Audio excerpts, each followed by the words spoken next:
Welcome to the Crafty Seas. Today we are making these quick, easy springtime baskets that you can use as a lovely gift to give someone their Easter egg this year. And we made these baskets using some funky foam, scissors, some glue and some Easter time ephemera from our crafty stash. And these are a great size basket. They hold a Milky Bar Easter egg perfectly, and they'd also hold any small Easter egg, and they're quick and easy to make. You don't need any specialist dyes or equipment. So without further ado, stay tuned and we'll show you how you can make these cute little baskets that once you eat the chocolate you can use to go on your very own Easter egg hunt. So let's get crafting.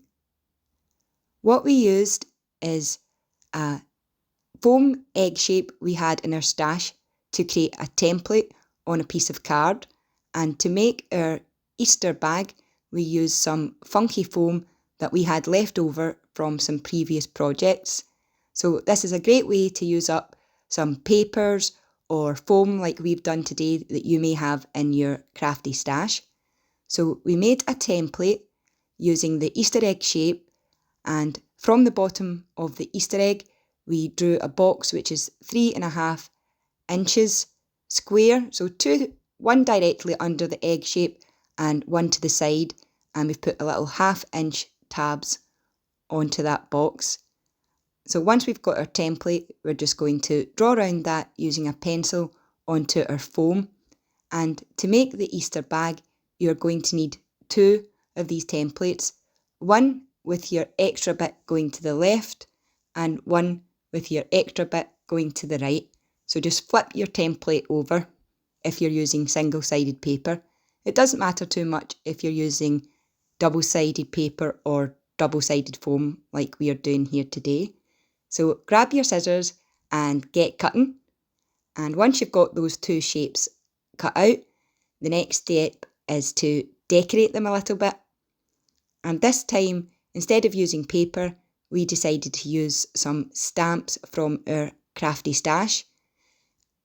And we got this lovely Easter egg stamp from the Crafter's Companion Advent Calendar. And if you'd like to see us unboxing that, I'll leave a link to that video down below.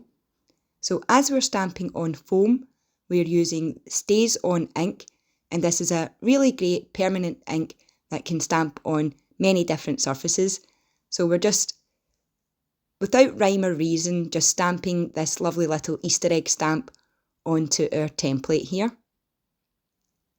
And you could use any stamps that you might have in your stash. You might have a cute little bunny or some carrots, anything at all. Once we've got that all stamped up, we're just taking a ruler and a scoring tool just to mark in our score lines and our fold lines. And especially because we're using foam, we want to give that a nice burnish so that it will fold up in place when we come to assemble our bag together. So we're scoring the 2 little tabs right along the top and where our box base is. And we'll do that to both sides. And once we've got that all scored and burnished, we're going to attach our glue. And for the video here, we're using a little bit of red liner tape and fabric glue or tacky glue as well. So we're using the dry glue and the wet glue together. The red liner tape is a little tricky to get the backing off when you're using on foam, but if you give it a really good burnish or press down with your finger once you stick it on and use a pin or a pokey tool to peel off the backing, it should be a little bit easier. So you're going to want to attach your adhesive to the back side of your 2 flaps and to the base of one of your squares that's going on top. I hope that will make sense when you see us doing it here. And we also like to add a little bit of wet glue just to give you that wiggle room.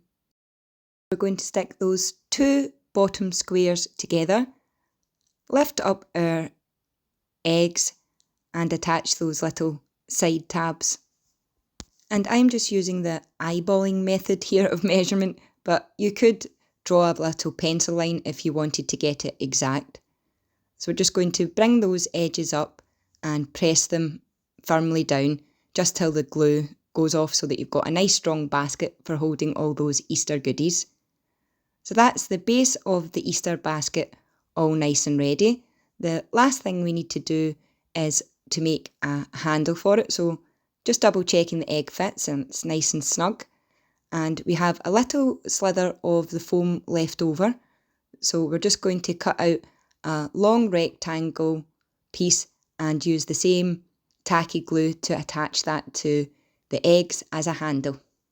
And we'll just need to hold that for a few seconds until the glue takes, as we're using a wet glue. And there you have it, the base of our basket's all ready to go. So the last thing we need to do is jazz it up a little with some Easter decorations. So we found this lovely lime green ribbon, created a double bow, and we're just using our glue gun to attach that to the front of our Easter egg basket. And last year we bought a Papercraft magazine that came with a lovely Easter egg card making kit, and we made some cards last year with it, but we did have some of the ephemera pieces left, so we've just used this cute little bunny that came with the magazine, and we're using the tacky glue to attach that to the front of the egg. And we also, in the advent calendar from Crafter's Companion, got the cutest carrot die and matching stamp, and we used some coordinating orange funky foam we had in our stash to cut out these cute little carrots, and we're just going to place them around the bunny. And we recently watched a lovely video from Crafting with Katarina where she made the most beautiful Easter basket bags and gives you a great step-by-step tutorial on how to make them, and she uses a lovely paper collection from Monica Quilling Lady. It's absolutely adorable, so please pop over and check that out as well. And here are our finished foam Easter egg baskets, and we think they're absolutely adorable, and we're sure the little chicks and bunnies that are going to receive them will love them. And as I said, once they've ate the chocolate inside, they can use these baskets to go on a little Easter egg hunt. And here you can see the personalised dangles that we've added to some of the baskets, and if you'd like to see how we made them, I'll leave a link to that video down below. A huge thank you for watching today.